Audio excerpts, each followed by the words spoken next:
Good morning বন্ধুরা, আবার এক নতুন ব্লগ নিয়ে চলে এলাম। আজকে আমাদের বাড়ি লোকনাথ পুজো, তারই দেখো সব আয়োজন করা হবে। এখন আয়োজন করা হয়নি, আয়োজন করা হবে। এখনও বাসি আসি কোনো কাজই হয়নি।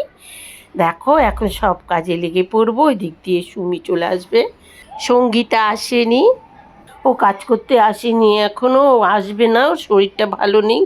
ফোন করে তোমার কাকুকে বলে দিয়েছে আমি ঝাড়পোছ করতে পারবো না আজকে। তো সে কাজটাও দেখো আজ তোমার কাকুকেই করতে হচ্ছে। আমি এদিকে বিছানা গুছিয়ে নিচ্ছি। ধর্মজাও আসেনি, আজকে আমার ছেলের জন্মদিন। আজকে দিনে দেখো আমি লোকনাথ পুজো দিই, সেই কিনা আজকে আমার ঘর মোছা হয়নি। তোমার কাকু এদিকে ঘর মুছতে গিয়েছে, আমি তাড়াতাড়ি করে বিছানাগুলো গুছিয়ে নিয়েছি। এরপরে গিয়ে পুজোর বাসন টাসন সব মাজতে হবে। ও যদি আগে থেকে বলতো আমার অসুবিধে হতো না, বলেনি ওজনে রাখা রয়েছে, ও আসেনি।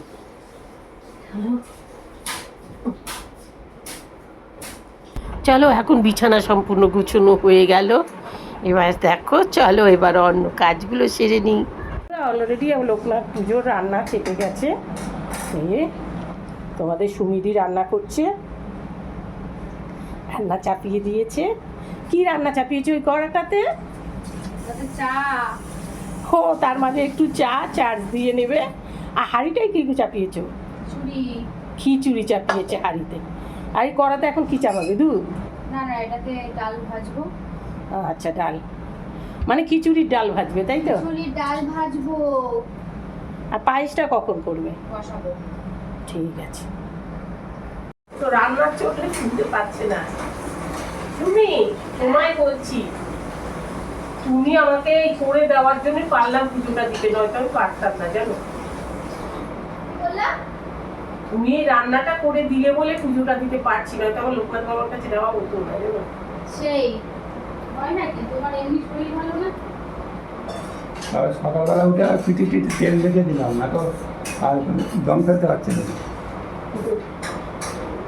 যেভাবে হুড়োহুড়ি করে এখানে রান্না করে কাটালা, আমি ওইভাবেই কাজ করতাম, ওইভাবে বললাম না, এ টু জেড বাজার করা, রান্না করা, বাচ্চা পাঠানো, স্কুলে দেওয়া, টিউশনি করা, একা হাতে সব করেছি। তাই আমাকে 7-8 জনের কাজ একা করতে হয়েছে বলে আমাকে ওই ছুটন্ত ভাবে ওইভাবেই করে গেছি লাইফটাই।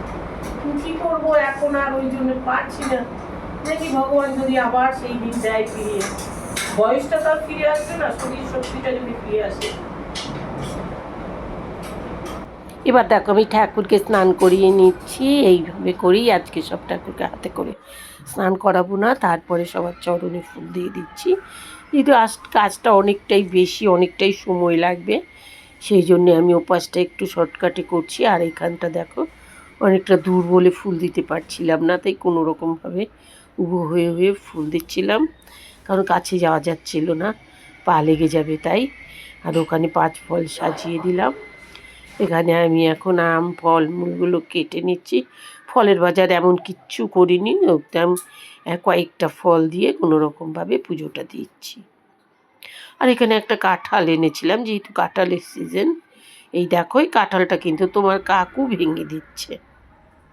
এই দেখো বন্ধুরা, খিচুড়ি হয়ে গিয়েছে। এই দেখো আম দিয়ে টমাটো দিয়ে চাটনি। এই দেখো এখানে 5 রকম ভাজা রয়েছে, কুমড়ো ভাজা, আলু ভাজা, পটল ভাজা, বেগুন ভাজা, আর হলো কলা ভাজা। গোল গোল বেগুনটা না পাইনি, লম্বা বেগুনের এই ভাজাটা রয়েছে। এই দেখো লোকনাথ বাবার খুব প্রিয় খাবার কচু শাক, এই হলো কচু শাক। এই দেখো লোকনাথ বাবার এটা হলো লাবড়ার তরকারি। খিচুড়ি যেহেতু আছে, লাবড়ার তরকারি তো থাকতেই হবে, সেই লাবড়ার তরকারি। এই দেখো এখানে রয়েছে পায়েস, জন্মদিন মানে পায়েস হবে, আর লোকনাথ বাবাকে পায়েস দেবো না সেটা হয় বলো? এটা কিন্তু আমার ছেলের জন্মদিন হিসেবে করা, লোকনাথ বাবার জন্মদিন নয়। আমার ছেলের জন্মদিনে আমি লোকনাথ বাবার পুজো করি। এই দেখো সব কিছু সাজাতে বেশ টাইম লেগে গেল। 12টার মধ্যে আমি পুজো দিতে পারলাম না, 12টা বেজে গেছে, তোমার কাকু বারবার বলছে 12টা কিন্তু বাজে। আর আমি কোনো রকমভাবে দেখো তাড়াতাড়ি গুছিয়ে নিলাম পুজো দেবার জিনিস কটা। এই ছোট ছোট কাজ তো, এইটা ভুলে যাচ্ছি তো ওটা, ওটা ভুলে যাচ্ছি তো ওটা, এরকম করে না দারুণ বেলা হয়ে যায় যেন। তো যাই হোক পুজো টুজো দিয়ে নিয়েছি। এবার পুজো দিয়ে এখানে পাঁচালি বইটা আমার এখানে নেই জানো, তার জন্য পাঁচালিটা পড়াটা একটু আমার অসুবিধেই হয়ে গেল। আর এখানটায় দেখো একটু দুধ দিয়ে দিয়েছি, আর ওপাশে কাঁঠাল তোমার কাকু ভেঙে দিয়েছে। আর এইদিকে সব কিছু দিয়ে একটু একটু করে আমি লোকনাথ বাবার সব কিছু সাজিয়ে দিয়েছি। জানি না হয়তো এর মধ্যে অনেক কিছু ভুল হয়েছে, তো যাই হোক লোকনাথ বাবা ক্ষমা করে নেবেন। হ্যাঁ, আর আমি একটু একটু করে এরকম করে সাজিয়ে দিলাম আর তোমাদের দেখাচ্ছি। দেখো এখানে আমি যা যা দিয়েছি সব কিছু, হয়তো অনেক কিছু বাদ পড়েছে বন্ধুরা, তোমরা যদি জেনে থাকো অবশ্যই লিখে জানিও যে আমি কি দিতে ভুলে গিয়েছি। না সব ঠিক আছে, যাই হোক তোমরা কিন্তু একটু লিখে জানিও। তা এখন আমার পুজো প্রায় শেষ, দরজা বন্ধ করা হয়ে গিয়েছিল ভোগ লাগার জন্যে, আর তারপরে আমি দরজাটা খুলেছি, খুলে আবার লোকনাথ বাবাকে একবার তোমাদের আমি দেখিয়ে দিলাম।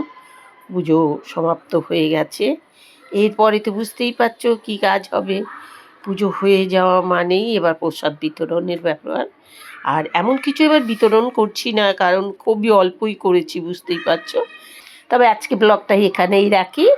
তত টাইম তোমরা আমরা সকলে ভালো থাকি, সুস্থ থাকি, আবার দেখা হবে পরের ব্লগে। বাই।